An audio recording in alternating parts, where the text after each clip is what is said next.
जौहर साथियों, मैं मुकेश बिरुआ। भाजपा के द्वारा चुनाव जीतने के कई तरीके अब तक सामने आए हैं। अगले साल दिल्ली और उत्तर प्रदेश में विधानसभा चुनाव होने हैं। अभी कुछ दिनों पहले तक झारखंड और महाराष्ट्र के हिंदू खतरे में थे। चुनाव संपन्न होने के बाद वे सभी हिंदू अब खतरे से बाहर हो गए हैं और दिल्ली और उत्तर प्रदेश के हिंदू अब खतरे में हैं।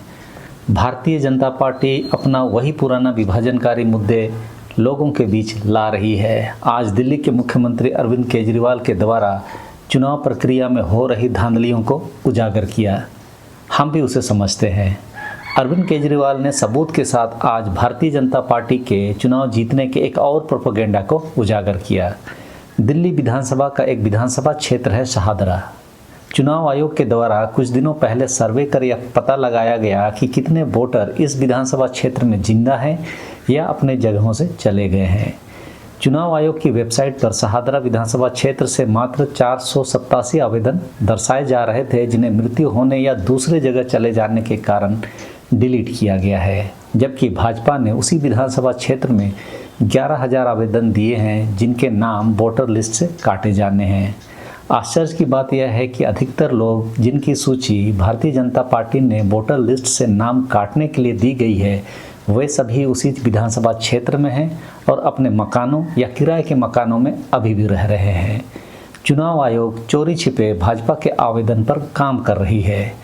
उसका सबूत अरविंद केजरीवाल ने यह दिया कि आयोग ने इसकी जानकारी वेबसाइट पर अभी तक नहीं डाली है, लेकिन भाजपा द्वारा दी गई सूची को अटैच करके आदेश निर्गत करती है कि इस पर कार्रवाई होगी।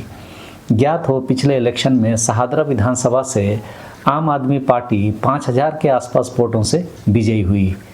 यदि इस विधानसभा क्षेत्र में 11,000 वोट आम आदमी पार्टी के काटे जाएंगे तो स्वाभाविक है भारतीय जनता पार्टी के लिए जीतना आसान हो जाएगा। तो ये रहा भारतीय जनता पार्टी का चुनाव जीतने का मंत्र। भारतीय जनता पार्टी चुनाव जीतने के विभिन्न तरीके इस्तेमाल करती है, उसमें से यह भी एक तरीका है। दुर्भाग्य की बात है कि राष्ट्रीय पार्टियां वोटर लिस्ट में की जा रही इन गड़बड़ियों पर बहुत गंभीरता से कार्रवाई या जनता को जागरूक नहीं कर पा रही है।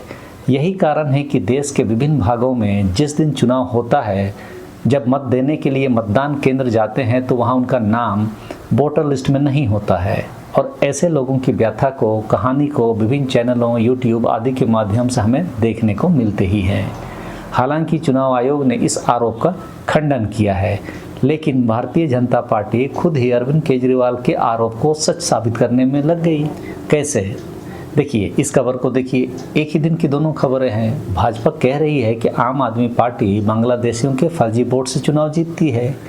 अध्यक्ष वीरेंद्र सचदेवा और सांसद बांसुरी स्वराज ने प्रेस वार्ता में दावा किया कि आम आदमी पार्टी बांग्लादेशी और रोहिंग्या के फर्जी वोट कटने से डर रही है, इसीलिए हाय तौबा कर रही है। बताइए, भाजपा अपनी तरफ से कथित रूप से बांग्लादेशी और रोहिंग्या मुसलमानों का वोटर लिस्ट से नाम कटवाने का बात कह रही है, और इधर चुनाव आयोग सिर्फ 487 आवेदन को ही सही है भी बता रही है। आप इन चीज़ों को समझते जाइए। झारखंड चुनाव में बांग्लादेशी घुसपैठिए एक प्रमुख मुद्दा था। महाराष्ट्र विधानसभा चुनाव में भी बांग्लादेशी एक प्रमुख मुद्दा था। अब इस समाचार के अनुसार दिल्ली में भी बांग्लादेशी घुसपैठिए का मुद्दा प्रमुख मुद्दा बनने जा रहा है।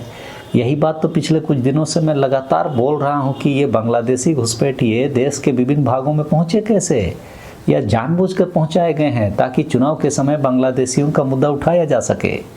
पिछले 10 सालों और राज्य में अलग अलग समय में भाजपा की सरकारों के समय में हमने इनकी खुराफातों को देखा और जाना। इसके लिए उनके हर गतिविधि पर हमेशा शक तो होता ही है।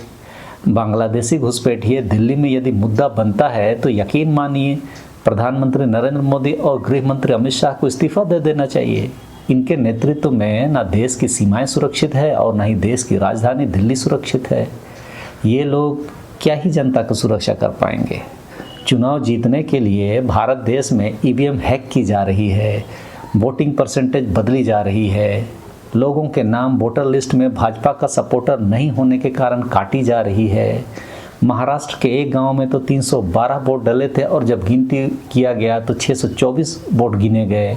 कैसे हम विश्वास करें कि भारत का लोकतंत्र सही है? इस तरह के प्रैक्टिस से भारतीय लोकतंत्र भी घोर खतरे में जा रहा है। अब अपनी लोकतांत्रिक व्यवस्था को बचाए रखने के लिए देश के लोगों को इस समय एक बड़ी लड़ाई लड़ने की आवश्यकता है। चुनाव आयोग द्वारा आयोजित चुनाव प्रणाली पर अविश्वास जताते हुए महाराष्ट्र के विभिन्न गांवों में बैलेट पेपर से ग्राम सभा स्तर पर लोग दोबारा चुनाव करा रहे हैं। यह भारत देश के चुनावी लोकतंत्र के लिए मील का पत्थर साबित होने जा रहा है। हालांकि न ही चुनाव आयोग और न ही भारत सरकार ग्राम सभा के द्वारा संचालित किए जा रहे इन आयोजनों पर सहमति दे रही है, लेकिन जनता की आवाज़ को ज़रूरत से ज़्यादा दबाए जाने से क्रांति की चिंगारी निकल सकती है। आप सभी इंतजार करें, महाराष्ट्र के एक गांव से निकली चिंगारी पूरे देश को अपनी आग में समेट लेगी और यह आग बुराइयों को समाप्त करेगी जो भारत देश के इस चुनावी प्रणाली में घुस आई है। सबों को जोहार।